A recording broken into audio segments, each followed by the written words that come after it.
മസലുൽ ബൈത്തില്ലദീ യുദ്കറുല്ലാഹു ഫീഹി, അല്ലാഹുവിനെ സംബന്ധിച്ച് ദിക്ർ ചൊല്ലപ്പെടുന്ന ഒരു വീട്. നിങ്ങൾക്ക് സമാധാനം നൽകിയത് അല്ലാഹുവാണ്, വീട് തന്നത് അല്ലാഹുവാണ്. അപ്പം ദ്വാരക്കാണ് വീട് പണിയൊക്കെ തുടങ്ങാൻ നിൽക്കുന്നവർക്ക് അല്ലാഹുവേ നീ എളുപ്പമാക്കി കൊടുക്കേണമേ, തുടങ്ങിയവർക്കത് പൂർത്തിയാക്കി കൊടുക്കേണമേ, പൂർത്തിയായി കഴിഞ്ഞവർക്കതിൽ ബറക്കത്ത് നൽകണമേ. ആമീൻ യാ റബ്ബൽ ആലമീൻ. എല്ലാവരും വീട്ടിലെ ലോൺ എടുത്തിട്ടൊന്നും ചെയ്യല്ലേ, പലിശ കൊണ്ടൊന്നും ചെയ്യല്ലേ, അത്രേ ഉള്ളൂ. അള്ളാഹുവിന്റെ നിഅമത്ത് വരുന്നതിന് മുമ്പ് എന്ത് ചെയ്യണ്ട, എടുത്തു ചാടിയിട്ട് ഹറാമിലേക്ക് പോകല്ലേ, ഒന്ന് കാത്തിരുന്നാൽ ശരിയാവും. അള്ളാഹു ഒന്ന് രണ്ടെല്ലാം കൊണ്ട് തീർക്കണത് ഇപ്പോ ആരെങ്കിലും അല്ലെങ്കിൽ അതിനെ കുറിച്ച് കൊല്ലുമെന്ന് പറഞ്ഞിട്ടൊന്നുമില്ലല്ലോ. നാട്ടുകാരെ ഞെട്ടിക്കാനല്ലേ രണ്ടെല്ലാം കൊണ്ടൊക്കെ തീർക്കണത്. എന്താ പിന്നെ അവിടെ കാര്യം? അവനാന്റെ ആഫിയത്തിന് കഴിയുന്നത് നാട്ടുകാരെ ഞെട്ടിക്കാണ്ട് അവനാന്റെ കഴിവിനനുസരിച്ച് ഹലാല് കൊണ്ട് പൂർത്തിയാല അല്ലേ.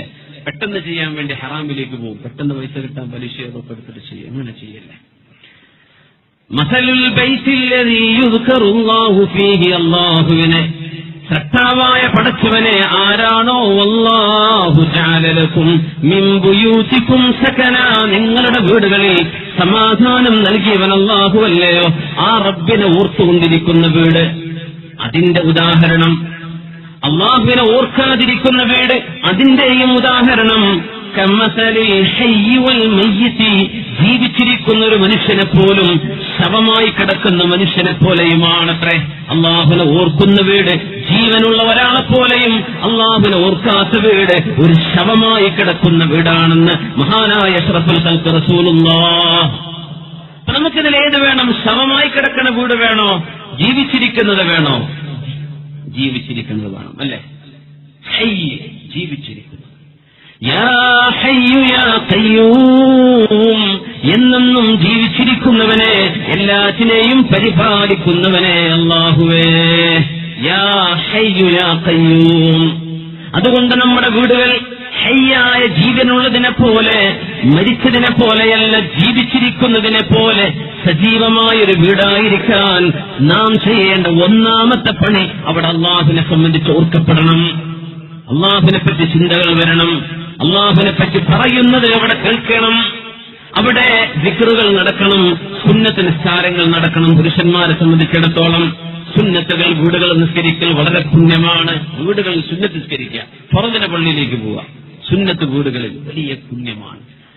അതുകൊണ്ട് റസൂലുള്ളാഹി സ്വല്ലല്ലാഹു അലൈഹി വസല്ലമ തങ്ങൾ ഉദ്ദേശിക്കുന്ന പോലെ അല്ലാഹു നമ്മുടെ വീടുകൾ ജീവനുള്ള വീടാക്കി തരട്ടെ. യാ അയ്യുഹല്ലദീന ആമനു ഇസ്തഈനൂ ബിസ്സബ്രി വസ്സലാഹ് ഇന്നല്ലാഹ മഅസ്സാബിരീൻ. യാ അയ്യുഹല്ലദീന ആമനൂ, ഞാൻ അല്ലാഹുവാണെന്ന്, ഞാൻ രക്ഷിതാവാണെന്ന് എന്നെപ്പറ്റി വിശ്വസിച്ചവരെ, എന്റെ റസൂൽ, എന്റെ അഫ്ളലുൽ ഖൽഖ് മുഹമ്മദ് മുസ്തഫ സ്വല്ലല്ലാഹു അലൈഹി വസല്ലം ലോക മനുഷ്യരോട് ഞാൻ എന്ത് നിർദ്ദേശിച്ചുവോ അത് മനുഷ്യർക്ക് എത്തിച്ചു കൊടുക്കാൻ വന്ന എന്റെ ദൂതനാണെന്നും വിശ്വസിച്ച ആളുകളെ, അവരോട് അല്ലാഹു എന്താ പറയാനുള്ളത്? ഇസ്തഈനൂ ബിസ്സബ്രി വസ്സലാഹ്, നിസ്കാരം നിലനിർത്തിക്കൊണ്ടും ക്ഷമിച്ചുകൊണ്ടും നിങ്ങൾ അല്ലാഹുവിന്റെ സഹായം പ്രതീക്ഷിച്ചോളൂ. അല്ലാഹുവിന്റെ സഹായം വരുമ്പോ നിങ്ങൾക്ക് ക്ഷമയുണ്ടോ? നിങ്ങൾ നിസ്കാരം കൃത്യമായി കൊണ്ടു നടക്കുന്നവരാണോ? നിങ്ങളുടെ വീട്ടിലുള്ള ആളുകൾ നിസ്കരിക്കുന്നവരാണോ? വഅ്മുർ അഹ്ലക ബിസ്സലാത്തി വസ്തബിർ അലൈഹാ, നബിയേ വീട്ടുകാരോട് നിസ്കരിക്കാൻ പറയണം, ക്ഷമയോടുകൂടെ നിസ്കാരം നിലനിർത്തുകയും വേണം. ലാ നസ്അലുക റിസ്ഖൻ നഹ്നു നർസുഖുക, നബിയേ എനിക്ക് നിങ്ങളാരും ഭക്ഷണം തരണ്ട, നിങ്ങളുടെ ഭക്ഷണം ഞാൻ തരാം, നിങ്ങളുടെ വീട്ടുകാർ നിസ്കരിക്കുന്നവരാണെങ്കിൽ. മഹാനായ ഉത്ബാൻ ഇബ്നു മാലിക് റളിയല്ലാഹു അൻഹു കണ്ണു കാണാത്ത ഒരു സ്വഹാബിയാണ്. അന്ന് കണ്ണിന്റെ കാഴ്ച നഷ്ടപ്പെട്ടു, കാന ദരീറ, കാഴ്ച നഷ്ടപ്പെട്ടു പോയ ആളായിരുന്നു. മഹാനവറുകൾ മുത്തുനബിയുടെ അടുത്ത് വന്ന കഥ പറയുന്നുണ്ട്. ഇമാമുന ബുഖാരി തങ്ങൾ സ്വഹീഹുൽ ഉദ്ധരിച്ച ഹദീസാണിത്. അത്തൈതു നബിയ സ്വല്ലല്ലാഹു അലൈഹി വസല്ലം, ഞാൻ മുത്തുനബിയുടെ അരികത്തേക്ക് ചെന്നു, എന്നിട്ട് നബിയോട് ഞാൻ പറഞ്ഞു, യാ റസൂലല്ലാഹ്, അല്ലാഹു ദൂതരായി പറഞ്ഞയച്ചവരെ നബിയേ, യാ റസൂലല്ലാഹ് സ്വല്ലല്ലാഹു അലൈഹി വസല്ലം, യാ റസൂലല്ലാഹ്, നബിയേ, ഖദ് അൻകർതു ബസ്വരീ, കണ്ണിന് കാഴ്ചയില്ല നബിയേ. വഅന ഉസല്ലി ലിഖൗമി, എന്നാൽ ഞാനാണ് എന്റെ നാട്ടുകാരുടെ ഇമാമ്. അങ്ങനെ കണ്ണിന് കാഴ്ചയില്ലാത്ത ഞാനാണ് നബിയെ, എന്റെ മഹല്ലിൽ ഇമാമ് നിൽക്കുന്ന ആള് ഞാനാണ്. വിഷമം അതല്ല റസൂലേ. ഫഇദാ കാനത്തിൽ അംതാർ, മഴ തിമിർത്ത് പെയ്യാൻ തുടങ്ങിയാൽ, വസാലൽ വാദിൽ ലദീ ബൈനീ വബൈനഹും, എനിക്ക് നിസ്കരിക്കാൻ പോകേണ്ട പള്ളിക്കും എന്റെ വീടിനും ഇടയിലുള്ള മലഞ്ചെരുവിലൂടെ മഴവെള്ളം ഒരുപാട് കുത്തിയൊലിച്ചു വരികയും ചെയ്താൽ, ലാ അസ്തതിഉ അൻ ആതിയ മസ്ജിദഹും, അവരുടെ പള്ളിയിൽ ചെല്ലാൻ എന്നെ കൊണ്ട് കഴിയില്ലല്ലോ നബിയെ, ഞാൻ കണ്ണു കാണാത്ത. അപ്പൊ എനിക്ക് അവർക്ക് പോയി ഇമാമ് നിൽക്കാൻ കഴിയില്ല, എന്റെ വീട്ടിൽ നിന്ന് ഇറങ്ങാൻ തന്നെ കഴിയില്ലല്ലോ. മഴവെള്ള പാച്ചിൽ വന്നാൽ, വദിത്തു യാ റസൂലല്ലാഹ്, നബിയേ, എനിക്കൊരാഗ്രഹം തോന്നി. ആ ആഗ്രഹം അങ്ങയെ ബോധിപ്പിക്കാൻ വന്നതാണ്. ഞാൻ കൊതിക്കുന്നു നബിയേ, എന്റെ വീട്ടിലേക്ക് അങ്ങ് വരണം. ഫതുസല്ലിയ ഫീ ബൈതി, എന്റെ വീട്ടിൽ ഒരു റൂമിൽ അങ്ങ് നിസ്കരിക്കുകയും വേണം നബിയേ. അങ്ങ് നിസ്കരിച്ചാൽ ഫഅത്തഖിദഹു മുസല്ലാ, ആ സമയങ്ങളിൽ മഴവെള്ളം വരുന്ന സമയത്ത് എനിക്ക് പള്ളിയിൽ പോവാൻ കഴിയാതെ വരുമ്പോൾ എന്റെ വീട്ടിലെ നിസ്കാര റൂമായി ഒരു നിസ്കാര റൂമുണ്ടാക്കാൻ വേണ്ടി നബിയെ അങ്ങ് നിസ്കരിച്ചു തന്നാൽ ആ ബറക്കത്തുള്ള സ്ഥലം ഞാൻ എന്റെ മുസല്ലയാക്കും നബിയെ. അതുകൊണ്ട് അങ്ങന്റെ വീട്ടിൽ വന്ന് ഒരു ഉദ്ഘാടനം ചെയ്തു തരണം, എന്റെ വീട്ടിൽ ആദ്യമായി അങ്ങ് നിസ്കരിച്ചു തരണം. അതിനാ നബിയെ വടിയും കുത്തിപ്പിടിച്ച് കണ്ണു കാണാത്ത ഞാൻ ഇങ്ങോട്ട് വന്നത് എന്ന് മുത്തുനബിയോട് ഇത്ബാൻ ഇബ്നു മാലിക് റളിയല്ലാഹു അൻഹു. പുരുഷന്മാർക്ക് വീടുകളിൽ സുന്നത്ത് നിസ്കാരമുണ്ടല്ലോ, നിബിതങ്ങൾ ഇഷ്ടപ്പെടുമായിരുന്നു. വീടുകളിൽ നിൽക്കുന്ന സുന്നത്ത് നിസ്കാരം പള്ളികളിൽ ചെയ്യുന്ന സുന്നത്ത് നിസ്കാരങ്ങളെക്കാൾ എത്രയോ ദറജ കൂടുതലാണ്. 25 ദറജ. ചില ഹദീസുകളിൽ വന്നത് ജമാഅത്തിന് 27 ഇരട്ടി കൂലി എന്ന് പറഞ്ഞ പോലെ സുന്നത്ത് നിസ്കാരങ്ങൾ വീട്ടിൽ ചെയ്ത് പള്ളിയിലേക്ക് ചെന്ന് പള്ളിയിൽ ഫർദ് നിർവഹിക്കുകയാണെങ്കിൽ പള്ളിയിൽ ചെന്ന് നിസ്കരിക്കുന്ന സുന്നത്തിനേക്കാളും കൂലി വീട്ടിൽ വെച്ച് നിസ്കരിച്ചാൽ 25 ഇരട്ടിയുണ്ടെന്ന് വരെ മഹാനായ റസൂലുള്ളാഹി സ്വല്ലല്ലാഹു അലൈഹി വസല്ലം. ഞാനാ ദിവസമാവാൻ കാത്തിരിക്കുകയാണ്. മുത്തുനബിതങ്ങൾ എപ്പോഴാണ് വരുന്നത്? എന്റെ വീട്ടിലേക്ക് എപ്പോഴാണ് നബിതങ്ങൾ വരുന്നത്? അങ്ങനെ ഇരിക്കുമ്പോഴാ സൂര്യൻ ഉദിച്ച് പ്രഭാതം ഒരൽപ്പം ചൂടുപിടിച്ച നേരം മുത്തുനബിതങ്ങൾ വരുന്നു. മുത്തുനബിതങ്ങളതാ എന്റെ വീട്ടിലേക്ക് നടന്നു വരുന്നു. റസൂലുള്ളാഹി സ്വല്ലല്ലാഹു അലൈഹി വസല്ലം. അതിന്മേൽ സന്തോഷം മറ്റെന്തുണ്ട്? ഇത്ബാൻ ഇബ്നു മാലിക് റളിയല്ലാഹു അൻഹുവിന് കൂടെ ഒരാളുമുണ്ട്, മറ്റാരുമല്ല, ഹബീബിന്റെ 61 കൊല്ലത്തെ കൂട്ടുകാരൻ അബൂബക്കർ സിദ്ദീഖ് റളിയല്ലാഹു അൻഹുവും കൂടെയുണ്ട്. രണ്ടുപേരും വന്നു. എന്റെ വീട്ടിൽ കയറി വന്നപ്പോ എന്റെ നബി എന്നോട് സമ്മതം ചോദിച്ചിട്ട് താനെ വീട്ടിലേക്ക് ഞാൻ കയറിക്കൊള്ളട്ടെയോ?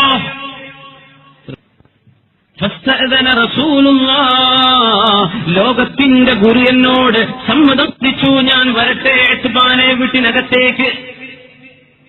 നമ്മൾ പഠിക്കണം, ഇതിനാണ് നബി നിങ്ങൾ പഠിപ്പിച്ചിരുന്നത് സ്വല്ലല്ലാഹു അലൈഹി വസല്ലം. മുത്തുനബിയെ വിളിച്ചു വരുത്തിയതല്ലേ? വീട്ടുകാരൻ തന്നെ കൈപിടിച്ച് കൊണ്ടുപോവുകയാണെങ്കിൽ ഇതിന്റെ ആവശ്യമില്ല. വീട്ടുകാരൻ അകത്താണ്. വരണമെന്ന് പറഞ്ഞ് ഞാൻ വരാം, പിന്നൊരു സമയത്ത് ചൊല്ലുന്നു, വീട്ടുകാർ പുറത്തില്ല. വീട്ടുകാരോട് സമ്മതം ചോദിക്കാതെ സലാം പറയാതെ അകത്തേക്ക് കടക്കരുതേ എന്ന് എത്ര വിശദമായിട്ടാണ് സൂറത്തുൻ നൂറിലൂടെ അള്ളാഹു പഠിപ്പിച്ചത്, എത്ര വ്യക്തമായിട്ടാണ് പഠിപ്പിച്ചത്. എന്നോട് സമ്മതം ചോദിച്ചു, ഞാൻ സമ്മതം കൊടുത്തു. നബിയേ, അങ്ങേക്ക് എന്തിന് സമ്മതം? വരൂ നബിയേ, വരൂ നബിയേ. നിബിതങ്ങൾ വീട്ടിലേക്ക് വന്നു. ഫലം യജ്ലിസ്, നിബിതങ്ങൾ വീട്ടിൽ ആദ്യം ഇരുന്നില്ല. നിബിതങ്ങൾ എന്നോട് ചോദിച്ചു, അയ്ന തുഹിബ്ബു അൻ നുസല്ലിയ മിൻ ബൈതിക, ഇത്ബാനെ നിങ്ങളുടെ ഈ വീട്ടില് ഏത് റൂമിലാണ് ഞാൻ പോയി നിസ്കരിച്ചു തരേണ്ടത് നിങ്ങൾക്ക് വേണ്ടി?